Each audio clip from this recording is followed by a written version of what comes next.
Hi everyone, it's Kat with Kat Haas Outdoors. This week on the Kat Haas Outdoors podcast, I am chatting with Lazarus, author of Free of Malice, and I can't wait to share this week's episode with you. Liz, thank you so much for joining me today. I'm so glad to be able to talk with you. I know we haven't talked in a while. What did we meet, like 2018, 2019, I think?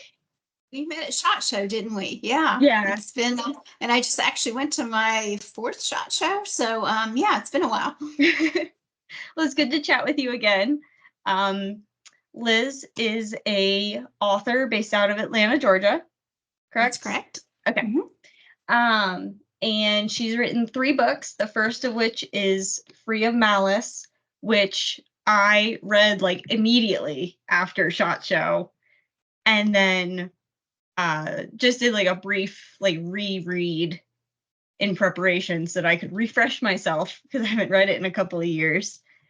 But Liz generously donated an entire set of her books autographed for the Castle Rock, Colorado chapter of Rocky Mountain Elk Foundation, which we sincerely appreciate. My chapter chair wanted me to let you know that he really appreciated your donation. So thank you my pleasure. so much. My pleasure. Sure. So what really inspired you to become an author? Like, especially of thrillers, like that's a whole nother kind of style of writing. Well, I have to tell you, I'm probably the most reluctant author you'll ever meet. I didn't intend to be an author. It came later in my life. I have an engineering degree, got a business degree at Kellogg, my engineering degree from Georgia Tech, and spent most of my career at GE Healthcare.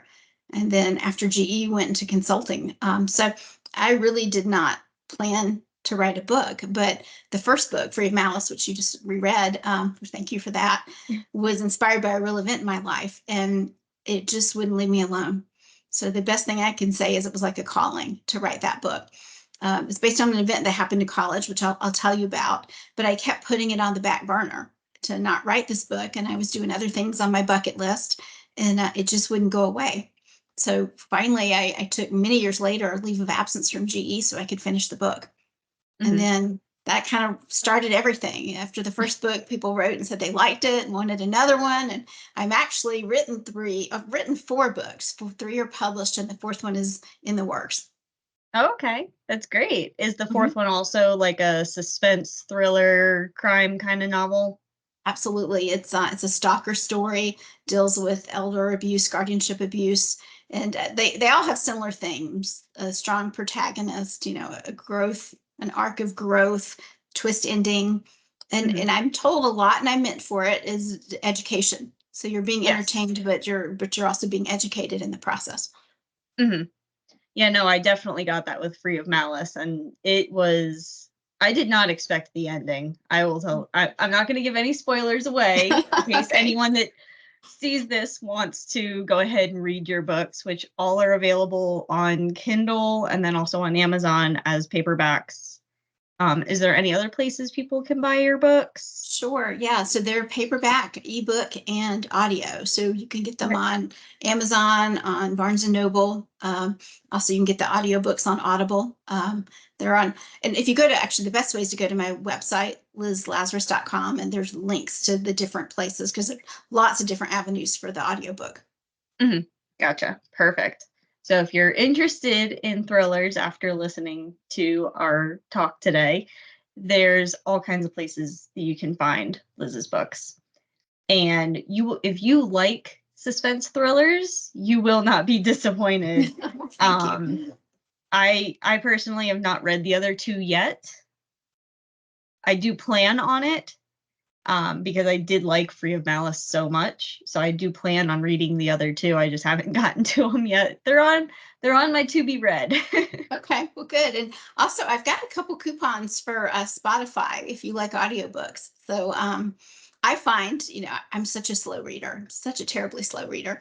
So I find audiobooks are helpful. So when I'm traveling, I can listen and kill 2 birds with 1 stone, if you will. And the voice actors on all the audiobooks are great. So that's also an option if you're busy. Yeah, no, audiobooks are definitely a great option for those on the go, especially, a good audio reader, the voice actors makes a huge difference. Makes a huge difference. You can read the same book and have two different voiceovers. And if the one is monotone and boring, count me out.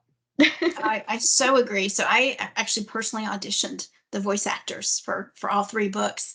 And I mean, it was crazy. I had hundreds of auditions to listen through. But I could tell in the first couple seconds if it was a voice I could listen to for hours on end. And so my criteria was, it had to be a voice you could stand. They had to enunciate the words that I felt like should have been enunciated, but you don't even think about. But if they don't emphasize the word that I emphasized in my mind when I was writing it, it was like an itch you can't scratch. And then they had to be able to do different voices, because like the female has to be able to do a male voice and other character voices. So there's a lot to it. I've had people ask me, would I do my own audiobook? And I'm like, oh, I'm not that talented, not by a long shot. So the voice actors are all really good. Hopefully you'll think so too. Yeah, definitely. So let's talk a little bit about Free of Malice. This is what inspired you to be a writer. Or, well, kind of forced you into it, because like you said, it wouldn't leave you alone. Exactly. It wouldn't leave you alone. Yeah. So let's just talk a little bit about, I know you said it was a personal event that happened to you. If you don't mind, you don't have to go into too much detail if you're not comfortable with it, but just telling us a little bit about what inspired it, how you came up with the characters, the idea of reaching out to the defense attorney to kind of like figure out what would have happened had she shot this would-be rapist. How did you get some of the ideas for your novel?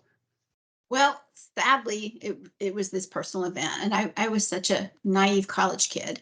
I was living off campus my senior year at Georgia Tech in this place called Home Park, which is older houses, a lot of college kids, a fair amount of riffraff kind of hanging out there. And it was just a couple months before graduation. A guy broke into the house. And so I was asleep in my bedroom. Door was shut. I was living with two other girls. And the first thing I know is I hear my door crashing open. The sound woke me up, and I look to the source of the noise, and I see a silhouette in the doorway. And the first thing that came to my mind was, is this real? And within a split second, I'm thinking, this is real. You've got to deal with it. And the guy charged at me, and the fight was on. And, I say in my book talks and when I'm talking to women, you just don't know if you're going to freeze or fight or how you're going to react. Luckily, my instinct was to fight back. So I started fighting back.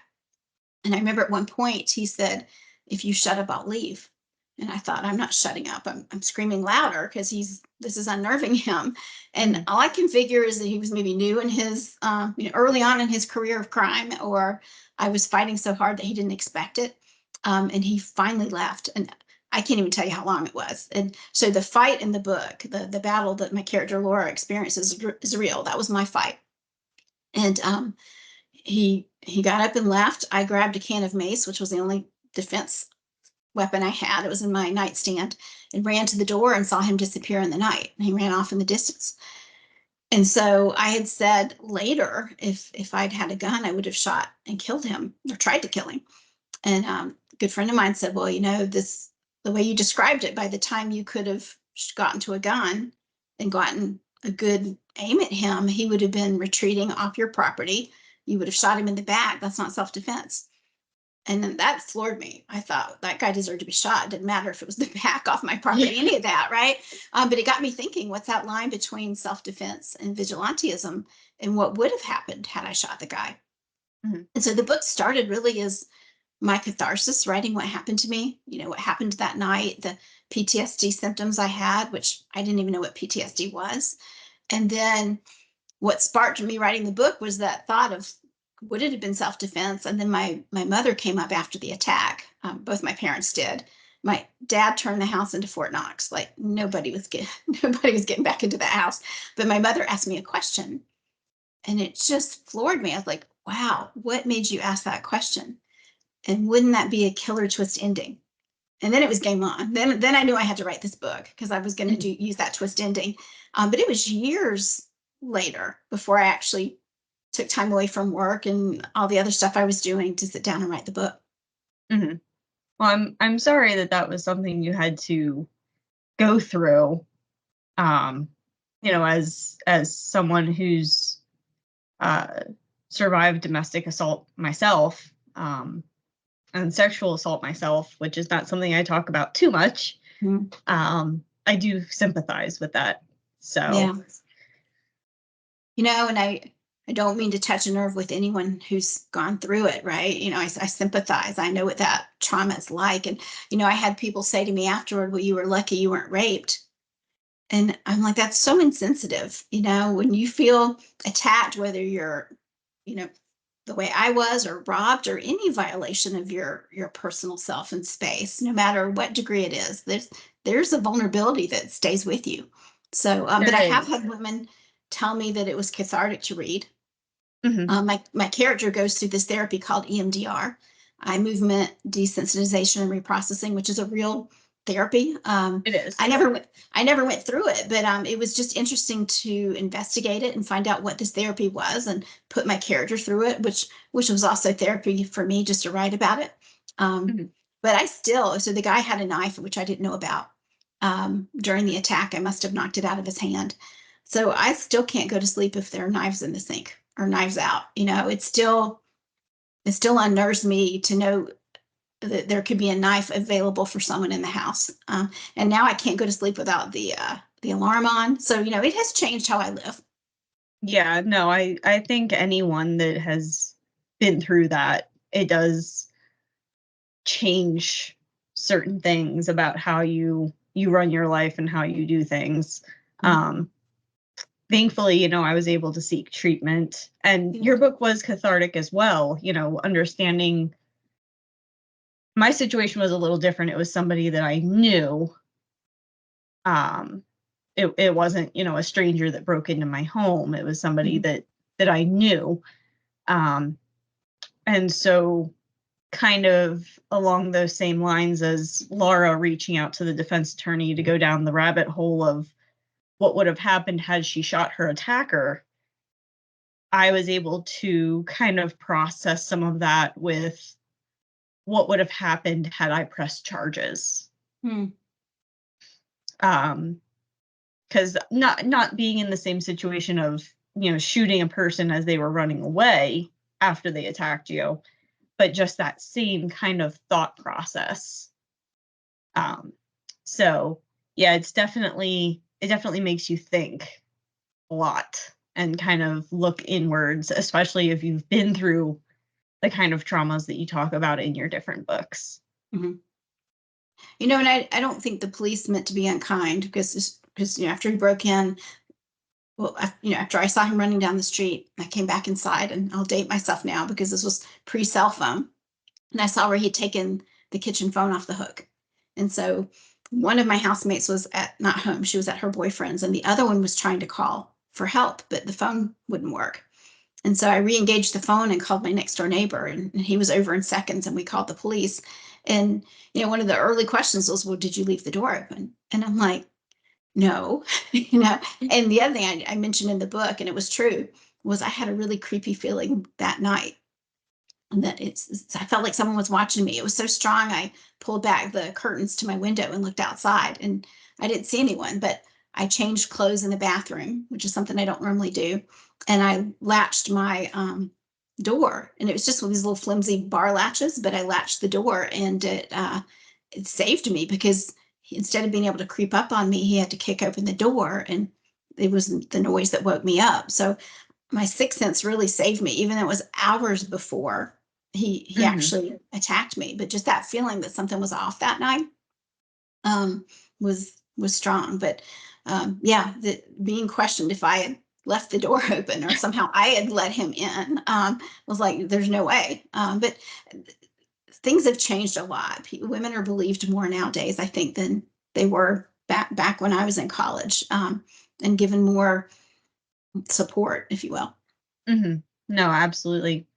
So your next book is Plea for Justice. And so I'd like to touch on that one a little bit. I have the synopsis that you sent me up here. So it's also a psychological thriller. And this one's kind of a little bit different. So it looks like, they were high school friends, and then he got arrested for being a murderer. Yeah. So what kind of inspired that one? That one's kind of different. Total fiction. And it actually started with my good friend, Jennifer Ross, who teaches a class called Rape Awareness Defense, RAD. And I met her at a book club for the first book, and she invited me to come take the class. And once I took the class, I thought, I want to incorporate this training into a book. And at that point, I'd finally decided, okay, maybe I'll write a second one. Because if you talk to my friends, there were so many of them, I was like, I know people are saying I should write more, and I'm not going to. It was hard. I don't want to do another one, but that's what's inspired me to write the first one. So I write about this character, Jackie, who's low self-esteem, a little bit overweight, although I never really say what her weight is. She just got very low self-esteem. And she has a friend, Aaron, and he's the cool jock, popular kid in high school. And they're friends on the down low, but not at school, only, outside of school. He has a friendship with her. And then right after high school, he just drops her. No explanation. I mean, they weren't dating. It was a friendship, but he drops her, and she can't figure out why. It really hurts her. He's one of her only friends.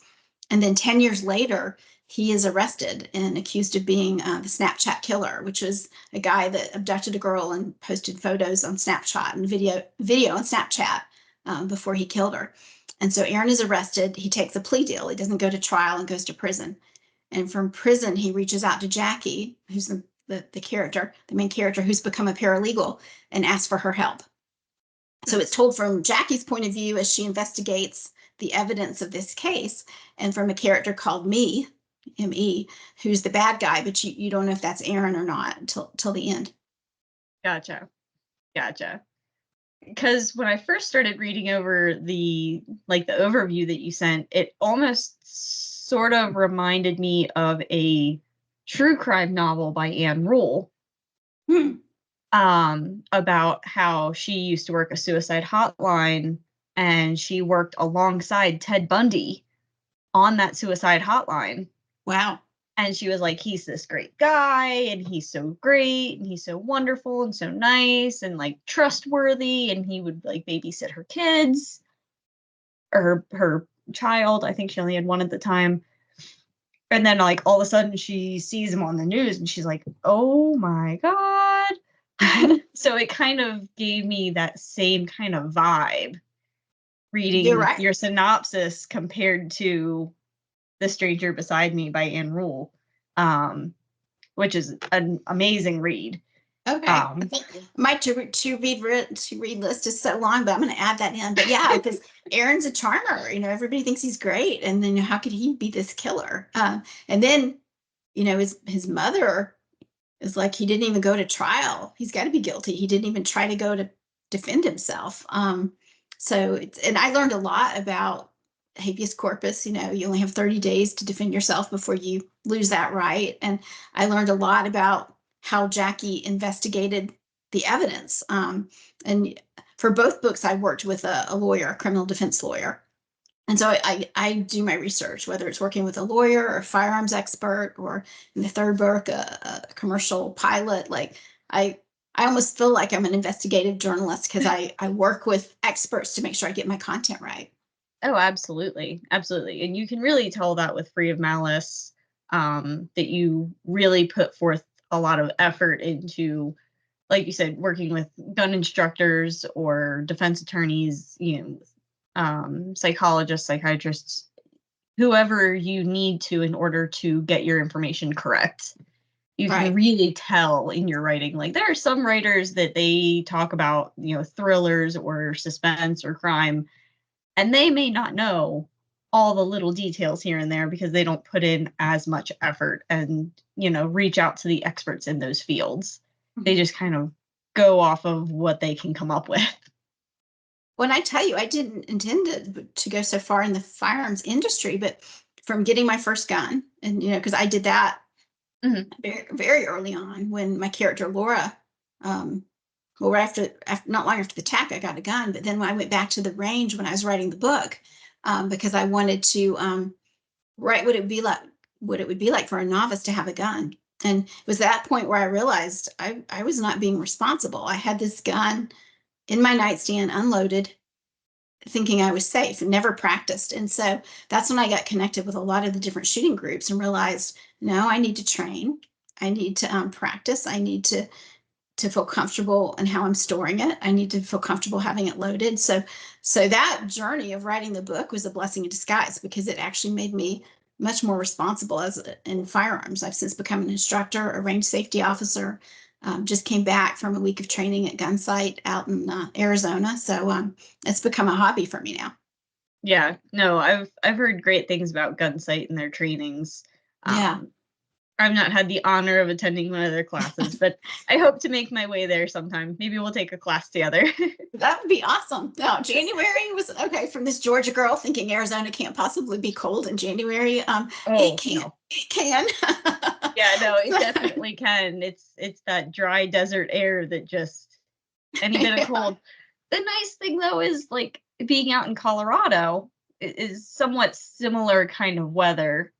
A little bit warmer in Arizona, but that same dry cold, it's if it's like between like 10 and like -10, -15, it just feels the same. It's just cold. Yeah. And you can't really wear gloves because you're shooting. So yeah, it was I would go back. I mean, I would recommend it again.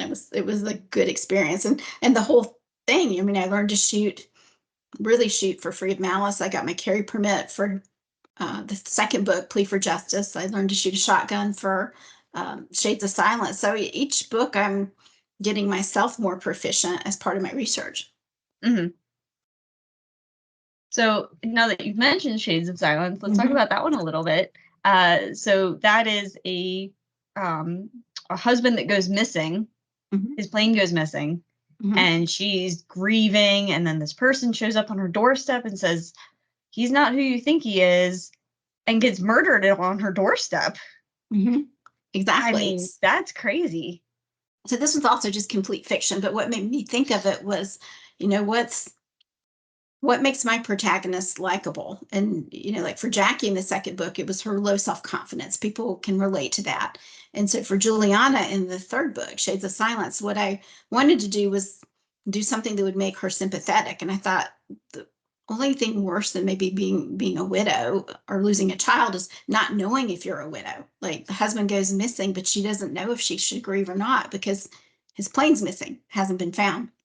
And like you said, a young girl shows up in her restaurant after hours and says, we need to talk. He's not who you think he is. And before she can say anything else, the bullet comes through the window and kills her. And so that book is told from the point of view of a detective who's investigating this murder in the restaurant. And Juliana, who is dealing with now a murder in her restaurant, her missing husband, and all these unscrupulous people around her. And that one deals with sex trafficking a bit. I did a lot of research. I did classes on sex trafficking, talked to survivors. And so I highlight that social theme in that book.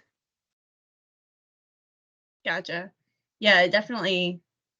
I mean, some of your books, when people read about them, they go, that's definitely a thriller. You don't realize the psychological aspect until you really start reading and get dug in and, start relating to the characters that you're like, oh, wow, this is changing how I think about things. This is changing how I, like Free of Malice, like maybe more women started looking at getting their concealed carry permit because what if it happened to them? I was one of those women that was like, oh, none of that's ever going to happen to me. And a lot of women think that until it does. And you're like, okay, well, this happened. Now I have to not only process this trauma, but now how do I move forward? Well, I was shocked at the statistics. 1 in 4 women in her life will be a victim of some type of assault. I mean, that's a huge, terrible number. And so just the women that have told me they now lock their door or they have an alarm system, having read my book. And the other thing I think it makes you think about, which I had never thought about in Free of Malice, is what if you are attacked? What do you do? Do you fight back? Do you freeze? How do you handle it? And I didn't have time to pre-think what I would do. And now, I'm not giving advice to anybody. You have to figure out what's right in your own situation. But just even having the forethought to think I would fight back. And at least for me, I knew it saved me, because if I'd been compliant, that wouldn't have done me any good. So I'm glad I fought back. Yeah. No, and some women don't know how to fight back. Even just kicking and scratching and, trying to, bite or whatever, screaming as loud as you can, whatever it is to try and grab some sort of attention, wake somebody up, anything. Yeah. Can make the difference between them running away or not. Mm-hmm. Well, I remember in my attack, he tried to cover my mouth, and he did. He covered my mouth, and I grabbed his hand and threw it away. And it was just my adrenaline, right? Like, I wasn't stronger than him, but my adrenaline was going, and I don't think he expected it. He did not expect to fight back. Mm-hmm. No, I even took Women Empowered, which is a martial arts jiu-jitsu course designed for women's self-defense. Mm-hmm. It's specifically designed for that. And that also helped a lot with, kind of processing that, because it was like, okay, well, I still lived in the same area as that person. God forbid he show up somewhere and try something. I know more of how to protect myself now. Yeah. And you don't have to answer this if you don't want, but do you wish you had prosecuted? Do you have regret over that?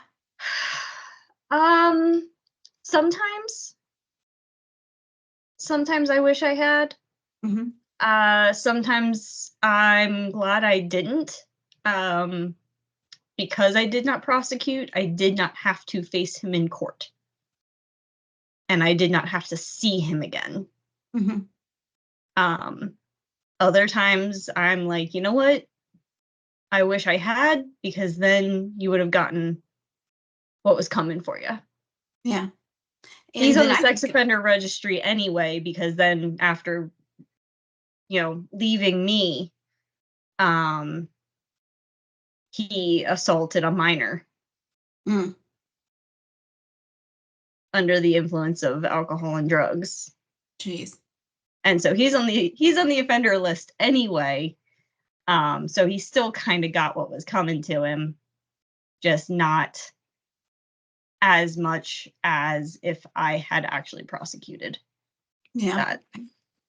When people ask me, did they catch the guy? I'm like, I don't know. He disappeared, right? But I can't imagine I was his first or last, which, I think about that. But I didn't even get a good look at him. So I couldn't even tell you. I couldn't have even picked him out of a lineup, unfortunately. So it's a tricky situation, but it is. No, it is. It absolutely is. I actually have a very dear friend that was also attacked when she was much younger. And he had assaulted multiple women. He went to jail for a long time. And I don't remember if he got released or if he had tried to get released, or if I think he died, honestly. I'm not sure. But she's very open about what happened to her, and she and I have, sat and talked at some length about what happened to both of us. And I actually brought her to my Women Empowered Jiu-Jitsu course one time, and she was like, "This is amazing. Why did I not do this sooner?"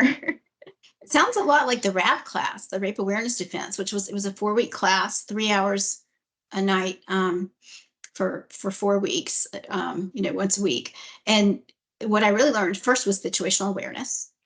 And this is true. I've read books about it, where who the bad guys target is the one who's not paying attention, head in the phone, not aware. And so there was the whole situational awareness piece of it. And then there was the self-defense. It wasn't with firearms. It's just using your, kicking, punching, screaming. And part of what they teach you is there's always some part of you that could be free. Like, if someone's got you in a bear hug, your head's free. You can headbutt them. You can stomp the foot. And so it really taught me that there are a lot of avenues of self-defense. And I think you have to be, is it either 13 or 15? You have to be at least that old to take the class. But there were two moms with their two daughters taking the class. And I watched how these girls transformed from thinking this is silly and goofy and why do I have to be here, to like really fighting hard in the finale. Because the finale, they record, you go into a gym by yourself, all padded up, and they record you fighting off your instructors who look like, Darth Vader. They're all padded up. And it's terrifying. But to watch these young girls like grow from, oh, this is silly, to I'm going to fight. I thought, wow, those are great moms, really giving their daughters self-confidence and a fighting chance. And that's what started book 2, was just that whole concept of defending yourself. Mm-hmm. So you mentioned a little bit about your 4th book. Do you have a title for it? I do. I haven't released it yet. And partly because if the publishing company wants to change it, then I've got a working title, but then it's changing. But hopefully they won't change it. But it's a stalker story. It was the idea sparked from my friend Dawn Hillier, who has Hiding Hilda, because she had a stalker, and that's what got her into the concealed carry bag business. Yep. And so it's her story, which happened over 10 years, and it's the stalker story of many other women who have told me about their stalker. So my bad guys, like all their stories rolled into one. And then it also deals with elder abuse and guardianship abuse, which is timely right now. So it's dark. It's a heavy, heavy book, but I say this probably about every book. It's my best one yet. The next one will be my best one yet, but I've gotten really good feedback from my beta readers and so far. So I'm excited for it to come out, and everybody's saying, what's taking so long? And what's taking so long is we're trying to get it to a bigger publishing house so that it'll get even broader distribution. Oh, absolutely. Yeah. No, I 100% agree with that. Anytime that you can, grow as a writer, and I'm sure you've learned things about being an author with each book to become a better version of yourself and a better writer as well. Is there anything for inspiring authors that you would give as advice? Oh, for sure. Well, my first advice is just don't do it. It's so hard. But if you're going to do it, reach out to me and let me try to help you, and don't learn the hard way. One of the best techniques is to show, don't tell. So like you don't say the woman is rich. You describe her pearl jewelry or something like that. So you don't tell the reader what you want them to know. You show them and let them deduce. That's a pretty big technique. And then most authors have a couple pet words that they overuse. I overuse the word that. So I tend to do a word search after I've written it and see how many that's I can wipe out. And then having a good editor, it makes a huge, huge difference. And there's different kinds of editors. There's copy editor. Well, let me start with, no, there's content editor. So content looks at your plot, your characters, the storyline, that level, very high level. Then there's copy editor, looks at your grammar, your punctuation, your sentence structure. Then there's proofreader for typos. So the book gets beat up. It goes through a lot of series of editing before it sees the light of day. Yeah. And I'm sure as it goes through each additional editor and you get, I'm sure it comes back different now, but back then, you'd get the manuscript back with the red pen everywhere. Yeah. That kind of beats down a little bit. And you're like, man, do I even want to do this anymore? Like, yeah. Although one of my editors, she's so snarky. Like I talked about a girl wearing lipstick and she writes in the comments, lose the lipstick, we don't care. Like, it's just, she's really snarky in her comments, but they're funny. So I don't mind that. It's all in the spirit of making the book better. And then I was just at Thriller Fest last year, which is a conference in New York, and I was listening to Jeffrey Deaver, and he had the funniest comment. He said, I know you're a thriller writer, you're going to kill people. He's like, try not to kill children. Really, really, really try not to kill babies. And he's like, but never kill a dog.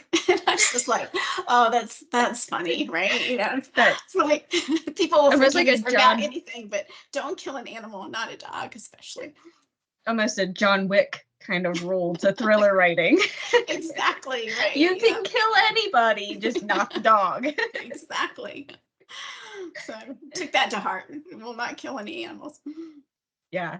No, and it's kind of interesting because in Free of Malice, she's like, would you rather me have gotten a dog instead of buying a gun? And he's like, I hate dogs.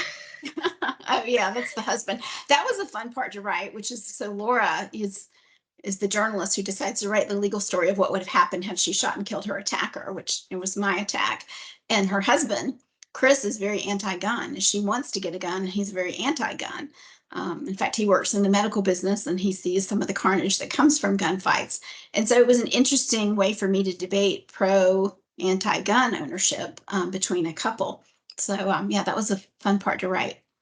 Oh, I'm sure. That's definitely not something I have in my household. We're all very, I mean, my daughter just turned 3 and she's already been to the gun range, I don't know, a half dozen times. Oh, okay. Just to be, because I didn't have anyone to watch her while I went to like test out new firearms. And then one time it was me, my husband, and a bunch of our buddies. We all went to the range together. Everyone's, girlfriends and wives and everybody. And of course we brought her along because why wouldn't we? She has her own ear pro and eye pro and everything. Wow. And okay. She was only like 2.5 at the time, I think. And I have a little Smith & Wesson M&P 15, just a 22. So it's like an AR style 22. And at 2.5 years old, my husband's holding it for her, and it takes her entire hand to pull the trigger, but she can do it. We know, and it's great to teach the rules of safety early on. Yes. Everyone should have that. And, in my shooting groups with the women, some people are comfortable with that and some aren't. And I always say, look, you've got to protect yourself to your level of comfort. But it sounds like with her growing up in it, she's going to have a lot of comfort in it. Yeah, no, and whenever we're done hunting or gone to the range or anything, and we're putting all the guns back in their safes because they all have a spot to go. Mm-hmm. We're always very like, we don't touch it unless mommy or daddy are here. Mm-hmm. And you never pointed at anybody. She's not old enough to be able to like pull any triggers or anything on her own. Mm-hmm. But, we're very like, if you see a gun, you don't go near it unless one of us is with you, and we will help you. We don't want her growing up thinking, oh, hey, look, like my mom's got a 45 in the side table. Mm-hmm. Let's go take a look at it. That's how accidents happen. We don't want that at all. Right. So every firearm in our home has locks. They're in safes. They're, up where she can't get to them. We're very careful about it, but we also talk her through it. She knows where the barrel is. She knows which end is which. But she knows that, we don't touch unless one of us is with her. Mm-hmm. Well, that's great. You're educating. This case in the news right now is kind of fascinating. That does the parent get held accountable for the child's actions? The school shooter, and I think to some degree that they have to, right? It's the parent to teach the child safety, responsibility. Like you said, don't touch it unless we're here. But it's going to be an interesting case with, I guess, pretty good amount of precedent that's going to come from it. Oh, absolutely. Yeah. So I know you've got your 4th book that's at the publisher now, well, with your editors trying to get it all situated, trying to get to a bigger publisher. Mm-hmm. What have you thought about any additional books? Yeah, the first 3 came so quickly. The idea, the plot, the characters. Once I've gotten kind of the main characters, the protagonist, the antagonist, and the beginning that grabs you and the ending that surprises you. Like once I have those elements, I can start to do an outline. The next one I think is going to have to do with a lot of like wealth, fame, politics, kind of lifestyles of the rich and famous, and a lot of alliances that you don't know if they're true alliances or playing each other. So I've only got kind of a vague idea of it. I think my social theme because like the current one, the social theme was the elder abuse. The one before that was sex trafficking. I think it's going to be the homeless and the hungry. Okay. I have a couple twists in mind. So this one hasn't formed as fast as the others, but it's starting to bubble. And then, of course, all my friends are terrified I'm going to write about them. And I'm like, I'm not. So, yeah, but I have a mug that says, "Be nice to the author. She'll put you in her book and kill you." I love it. I love it. Yeah. Well, I greatly appreciate you joining me today. Mhm. I think that your books are just because they touch on something a little different than your normal thrillers. It's not just your typical copy and paste kind of formula that you see in a lot of thrillers, especially like crime thrillers. Mhm. I feel like a lot of crime thrillers are just, especially when they come from the same author. Like some, I'm not going to say any author names, but if a singular author writes 20 crime novels with the same detective, you can't possibly be coming up with 20 different murders that are going to have some major twist at the end that's going to make you hang on wanting more in every page. And Mhm. that kind of book hangover people talk about when you get to the end and you're like, that was it? That's how it ended? Mhm. What did I read recently? Oh, I just finished reading A Game of Gods by Scarlett St. Clair. It's a romance fantasy kind of novel. It's a Hades Persephone retelling. Mhm. Um, and I got to the end of A Game of Gods, and it just stops on the biggest cliffhanger, and you're like, oh, did it really end there? Like, I need a couple more pages. Mhm. And your books definitely they don't have that big cliffhanger ending because they're all different. It doesn't leave you hanging going, I want more pages. It Mhm. really, it starts and it finishes and it's a nice circle.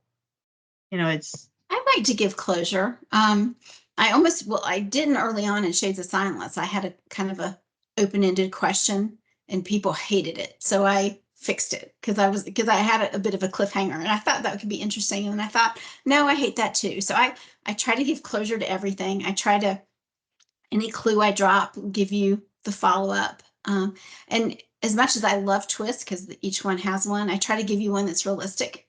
Because there's mhm. nothing worse than a twist for twist's sake that's not plausible. That drives me nuts. That something's Mhm. not plausible. So I want you to at least have thought, oh yeah, I should have gotten that. She gave me enough clues. I should have seen it. Yeah, but Enough also red herrings. Yeah. but the twists aren't so obvious that you're like getting ready to turn the page and you already know what's going to happen. Yeah. I read a book recently that was like that, and I was like, oh, it's whatever's going on with the main characters, the uncle's involved. And I get like 2 pages further, and sure enough, the uncle is the bad guy. And then it spirals down this other rabbit hole of events. But I knew it was the uncle the whole time because they set Yeah. it up so obviously. So like your twists aren't obvious, but you also don't leave major cliffhangers. You kind of because each book is its own separate thing. You don't have to read in a specific order. You can kind of pick and choose which one resonates with you. Yeah, It's they aren't series. And no. people and my editor said you should do series. People love series. And I'm like, yeah, but that's the exact point. I like to give closure. I'm done with those characters. I don't have any more storyline for them. Um, People really like Grant, the detective in the third book, Shades of Silence, and wanted more Grant. And I'm like, yeah, I get you're in love with Grant. He's a great character, but I'm done with him. So yeah, I don't know that I'm gonna write series. My books tend to be standalone. Mhm. Well, maybe one of these days you'll come back around to Grant and use him in a different story, telling a whole Maybe. different story, just same detective. Yeah, maybe we'll see. I've got enough new people to go after, but we'll see. Well, thank you so much for joining me today. I do greatly appreciate it. I think your books do resonate with a lot of people, especially because you touch on some of those social themes that have affected all of us at one point in our lives. Whether it's Free of Malice, Shades of Silence, Plea for Justice, your new upcoming book, which sounds really exciting. And knowing Dawn, she's actually agreed to be a guest as well on the podcast. So knowing her and her story as well, that really, to see it laid out will be interesting. So Yeah, I'm excited to that's see. fiction. Yeah, so it's not her exact story, but it's got roots of her story. And as soon as I met her, I was like, yeah, that's going to be a story. That's going to be a book. And I'm glad it's the fourth one because I've gotten to be a better writer each time. So I've done justice for her story, I think. But Yeah. But thank you. And this all started because we met at SHOT Show, and then you reached out for the book donation, and then this led into the podcast. So I'm just thrilled about all that. Yeah, I definitely took a little bit of a hiatus from the outdoor industry between COVID shutting everything down, not being able to go to gun ranges, and we were living on an Army base or an Air Force base at the time. So like we couldn't go anywhere, we couldn't do anything, and then bought a house, found out 2.5 months after buying the house that I was pregnant with our daughter. So like just a whole twist of events. And now here I am a few years later, starting to kind of rebrand and readjust myself and get back into things. So I'm definitely looking forward to getting back to SHOT Show and seeing everyone there. Yeah. Well, we're glad you're back. You're talented. So don't stay away too long.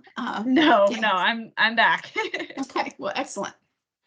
All right. Thank you so much, Liz. I greatly, greatly appreciate it. And This has I been look fun. forward to chatting with you soon.